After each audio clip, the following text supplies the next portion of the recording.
नमस्कार किसान भाइयों, मैं सूर्यदेवल फिर से हाजिर हूँ आपके अपने चैनल एग्रीकल्चर गुरुजी में। किसान भाइयों, आज हम बात करेंगे अगर गन्ने की फसल के अंदर हमें सागरिका और क्वांटिस इन दोनों में से किसी एक को चुनना है, तो दोनों में से ज़्यादा अच्छे रिजल्ट कौन से के देखने को मिलने वाले हैं, किसका हमें उपयोग करना चाहिए, कंप्लीट जानकारी दोनों के बारे में देने वाला हूँ। और कितनी डोज इसकी रहेगी, किसके साथ हम मिला सकते हैं, संपूर्ण जानकारी दूंगा। तो वीडियो को पूरा देखें जिससे कि आपको एक बेहतर जानकारी मिल सके। तो चलिए शुरू करते हैं। सबसे पहले तो हम देख लेते हैं कि गन्ने की फसल के अंदर हमें आखिरकार इनकी आवश्यकता पड़ती क्यों है। तो देखिए, ये इस तरह के तत्व हैं, इस तरह के लिक्विड बने हुए हैं। जैसे हम पहले बात कर लेते हैं क्वांटिस की। तो सिंजेंटा का जो क्वांटिस है, इसके अंदर आपको अमीनो एसिड देखने को मिल जाता है, इसके अंदर आपको कैल्शियम देखने को मिल जाता है, ऑर्गेनिक जो हमारा कार्बन होता है वो इसके अंदर आपको देखने को मिल जाता है, और पोटास भी इसके अंदर देखने को मिल जाती है। तो ये चार तत्व इसके अंदर दिए गए हैं। अगर हमारे गन्ने की फसल के अंदर इन चारों तत्वों में से किसी भी तत्व की कमी है, किसी भी खाद की कमी है, और हम सिंजेंटा के क्वांटिस का उपयोग कर लेते हैं, तो हमारा जो गन्ना होता है वो अच्छी तरीके से ग्रोथ करनी शुरू कर देता है, अच्छी तरीके से बढ़वार करनी शुरू कर देता है।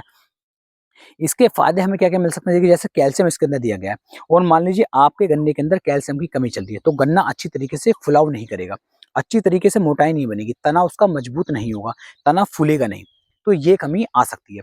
इसी प्रकार इसके अंदर पोटास जो है वो भी दिया गया है, पोटास इसके अंदर लगभग 7% दिया गया है। तो 7% पोटास होने की वजह से, जैसे मान लीजिए बहुत ज़्यादा गर्मी पड़ रही है, तो गर्मी से हमारी फसल को बचा लेता है। इस समय पर टेम्परेचर बहुत हाई पड़ रहा है, कैल्शियम होने की वजह से, पोटास होने की वजह से, अमीनो एसिड होने की वजह से, और ऑर्गेनिक कार्बन होने की वजह से अगर टेम्परेचर मान लीजिए 40 के आसपास चल रहा है, तो हमारी जो फसल को लगभग 35 के आसपास ही लगेगा। क्योंकि ये जो है थोड़े ठंडे तरह के होते हैं, और इनसे हमारी जो फसल होती है स्ट्रेस फ्री हो जाती है, हमारी फसल जो है तनाव फिर नहीं ले पाती है, तो हमारी फसल को गर्मी से बहुत अच्छी तरीके से बचा लेते हैं। साथ साथ गन्ना अच्छी तरीके से ग्रोथ करनी शुरू कर देता है, गन्ने की पत्तियां चुड़ जाती हैं, गन्ना काला होकर के चलता है। तो इस तरीके से आप जो है सिंजेंटा के क्वांटिस का उपयोग कर सकते हैं। दूसरी तरफ बात कर लेते हैं इफ्को की सागरिका की, कि इफ्को की जो सागरिका, इसके क्या फायदे देखने को मिलते हैं। तो इफ्को की जो सागरिका है, ये किसान भाइयों जो समुद्र के लाल भूरे रंग के शैवाल होते हैं, उनके रस से ये तैयार किया जाता है। इसके अंदर भी बहुत सारे जो हमारे तत्व होते हैं, जो हमारी फसलों के लिए बहुत जरूरी है, जो हमारे गन्ने के लिए बहुत जरूरी है, वो सभी इसके अंदर भी दिए हुए होते हैं।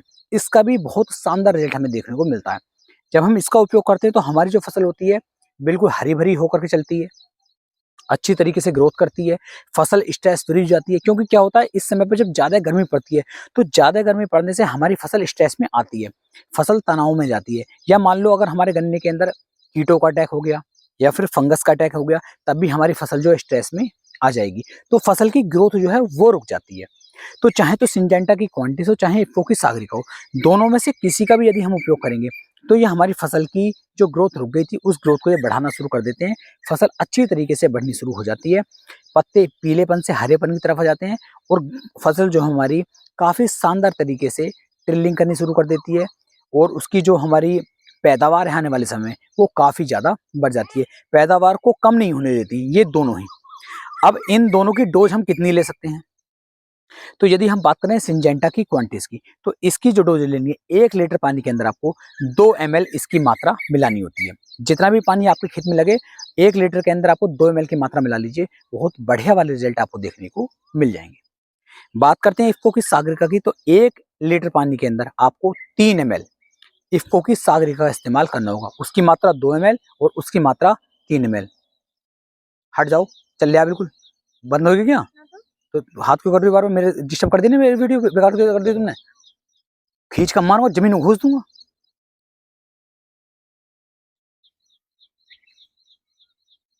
तो इस तरीके से सिंजेंटा की क्वांटिटी की जो मात्रा हम ले रहे हैं वो 1 लीटर में 2 ml ले रहे हैं, और सागरिका की मात्रा 1 लीटर में हम 3 ml ले रहे हैं। तो दोनों को इस तरीके से आप ले सकते हैं। अब इन दोनों में से बेटर क्या है, ज्यादा अच्छे रिजल्ट किसके मिलेंगे, तो सिंजेंटा का जो क्वांटिटी है इफ्को के मुकाबले आपको ज्यादा बेहतर रिजल्ट निकाल करके देगा। ऐसा मान लीजिए कि अगर सागरिका के रिजल्ट मिलते हैं 50%, तो इफ्को के क्वांटिस के जो सिंजेंटा के क्वांटिस के जो रिजल्ट मिलेंगे वो आपको मिलेंगे लगभग 100%। दोनों में काफी अंतर देखने को मिल जाता है, क्योंकि इसके अंदर 4 ही तत्व दिए गए हैं, और चारों काफी हैवी मात्रा में दिए गए हैं। इसके अंदर तत्व तो 15-16 दिए गए हैं, लेकिन उनकी जो पोटेंसी है वो काफी कम है। तो आप इन दोनों में से यदि हमें लेना हो, चूज करना हो, तो आप सिंजेंटा के क्वांटिस का उपयोग कर सकते हैं। तो ये इन दोनों की बात हो जाती है। जब भी हम इसका स्प्रे करेंगे, कोई से भी दोनों में से किसी भी एक का, आपके खेत के अंदर जो है बिल्कुल अच्छी तरीके से नमी होनी चाहिए, खेत के अंदर पानी लगा हुआ होना चाहिए, तभी इनके बेहतर रिजल्ट आपको देखने को मिल सकते हैं। कुछ किसान भाई कहेंगे क्या इसके अंदर हम किसी फंगीसाइड को, कीटनाशक को मिला सकते हैं या फिर नहीं मिला सकते? तो किसी भी एक अच्छे कीटनाशक को मिला लीजिए, कोई साइड इफेक्ट देखने को नहीं मिलेगा। किसी भी एक फंगीसाइड को मिला लीजिए, तब भी कोई साइड इफेक्ट देखने को नहीं मिलेगा। दोनों में से किसी भी एक का उपयोग करेंगे, अच्छे रिजल्ट आपको देखने को मिल जाएंगे। तो इस तरीके से आप अपने गन्ने की फसल के अंदर सिंजेंटा का क्वांटिस हो या इफ्को की सागरिका हो, दोनों में से किसी के अब एक का चयन करके अच्छे रिजल्ट निकाल सकते हैं। अपनी तरफ से पूरी कोशिश की है आपको एक सही और बेहतर जानकारी देने की। वीडियो पसंद आई हो, वीडियो को लाइक करें, कमेंट करें, शेयर करें और अपने भाई के चैनल को सब्सक्राइब करना ना भूलें। तो फिर मिलेंगे एक नई वीडियो में एक नई जानकारी के साथ। तब तक के लिए मेरे सभी प्यारे किसान भाइयों को जय हिंद, जय भारत, जय किसान, वंदे मातरम।